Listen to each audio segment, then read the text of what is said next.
Welcome back, folks. You're with us here on Sport Federation TV. Nice to have you along. Hopefully the weather has been playing ball with you. We do know it's been rather wet and cold and rainy out there. In case you missed our segment last week with Maxine, she's one of the athletes that's proudly flying the flag for Western Cape Karate. She's had some national and international success. And most recently, she was not only flying the flag for Western Cape Karate, but literally flying the flag for Karate South Africa. She came back from Tunisia with some incredible success.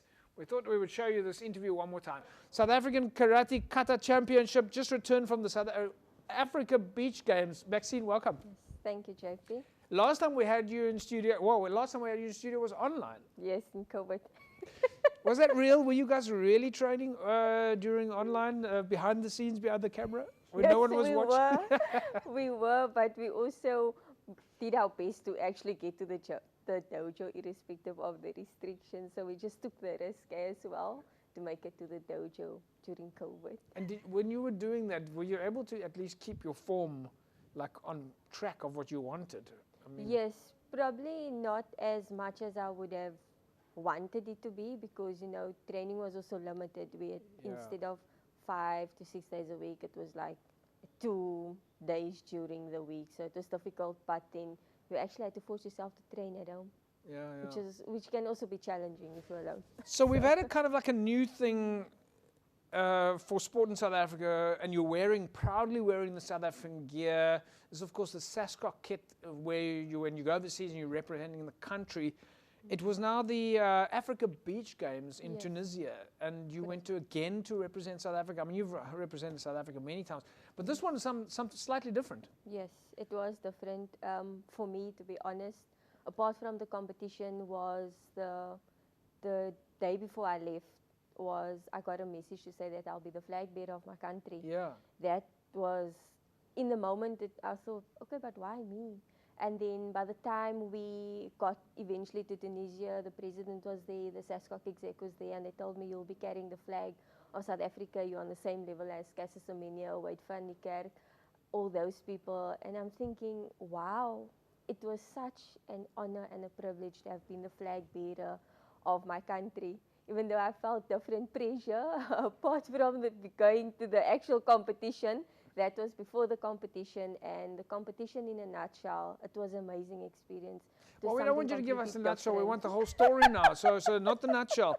But okay, so firstly, flag bearer for South Africa, representing the country. It's a first for Sascock as well also, because it's the Beach Games, and Tunisia hosted this event with clearly lots of different variations of the sporting codes.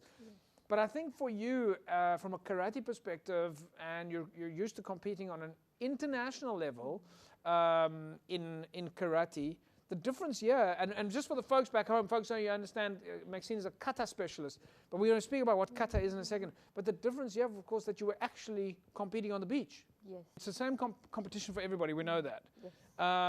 Because other teams also had to be on the beach, so it's a fair arena. But what I'm really curious about is you as a karate person, you're used to working on a stable floor, you're all about balance, movement, timing, accuracy. Now you're on the sand. How was that? JP, it was something completely out of the norm, When you're on the sand and you go through your sequence and you're performing the kata, and you can feel, I might just lose my balance here, and you kind of adjust in the moment instantly. Yeah. Because you still need to keep going on with the kata as if it's a fight, as if you're still demonstrating this fight, but still being in control of what you are doing. It was challenging, and I could see, not just for myself, but other competitors as well, because they also stumbled here and there because of the sand, and it was difficult, but you, in yourself, you had to control what you can in that arena, and then the wind was blowing as well. But were you at any stage in the water, or was it always dry sand? I mean, No, were you always on the sand side? It was always on the sand, and on the first day it was nice. The weather was completely hot, so the sand dried quickly, and that was fine. But the next day it was hot, and the wind started blowing, and I'm thinking, okay, And in this one part that I got to the kata, I could feel the wind was blowing, and as I kicked, I had to turn immediately and adjust so that I could actually continue with the kata. But it was completely different to what we are normally used to. But in such instances, as a karateka, you adjust to your surroundings and you adjust to your circumstances that you're isn't that what karate is also about? When you're doing kata, is a simulation of what should be happening in the real world. Yes, and wherever you can adjust, you basically instantly do it and adapt. Irrespective. So it was fun to be in the sun. It sounds like it was absolutely great, like in a completely different arena. I mean, arena obviously, but again for you an opportunity to mix with the other nations from Africa. There wasn't time for that because we were the first sporting code to actually start the next day after the opening ceremony. So well. Sounds like a fantastic experience. I mean, I think as Western Cape, we're always so proud to know what Maxine is up to. I mean, Western Cape Karate is just always doing such a great job. But let's bring it back home now. For Maxine, what is your next event now? I mean, you're telling me that you've got to go, in a week's time, you've got to go back to Durban to go and compete in the South African Open Championships? Yes, so my next competition would be the Open and Elite Championships, which is taking place in Durban. So that will be the final selection for me to go to UFAC in Morocco, which is happening in August. That's in August. That's the Intercontinental Champs. Yes, the Continental Championship. So I need to win there in order to be selected. So you got to first win the South African Champs next week, and then you've got to hopefully and then make it in Morocco. But you've competed in these championships before. What do you need to do now? We know that you guys have done quite a lot of high performance training as well, slightly different from preparation perspective. Correct. It's really elevating karate now to the next level in terms of way of your thinking, the support that you've got. What do you now need to do to, literally you've got 7 days left to get ready for the essays and then of course prepare for, what's your training going to look like now?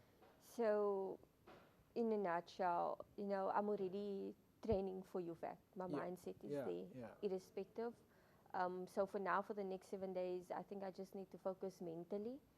Because all the other competitors are obviously keeping me on my toes, so I need to step even a step higher than what I am now. And obviously coming back, there's more pressure in terms of I just won a medal, so it's different in that sense. So I need to keep training, I need to keep working hard, but I think mentally for the next 7 days, because I just came back now, but my focus now in terms of my training when I started this week was already for Morocco. And I think in preparation for Morocco, you go to different championships and you think, oh, I'm so close to it. But then you realize that you actually want more and you realize that you're not there. So for me now, I need to adjust and have that inner belief in myself that I want more than what I just received now in terms of going forward. So. Well, we've no doubt that you're going to be making it into winning the South African Champs and then going to Morocco because you've already got the tracksuit. So you've got so can't do that. Maxine, it's been great having you in the studio with us. We're so proud of you in the Western Cape, in Cape Town. Proud of karate. You guys are doing really well, and we can't wait to get you back in the studio. Get lots of photos, lots of videos. Thank you so much, JP, and thank you for the opportunity to be able to speak here and sit here today. Thank you. There we go, folks. Maxine Willemse, currently pioneering, literally flying the flag for South Africa. Literally flying the flag. We talk about athletes who fly the flag for South Africa. Well, Maxine was actually flying the flag for South Africa in Tunisia as representing the country. And of course, looking forward to see what happens at the South African Championships, and then of course, hopefully on her way to Morocco for Western Cape Karate, and of course now for South African Karate. And in fact, this weekend competing in Durban, where they are looking for qualifications for their next international event. We'll take a break. When we come back, we'll carry on talking about sport in the province. Don't go away.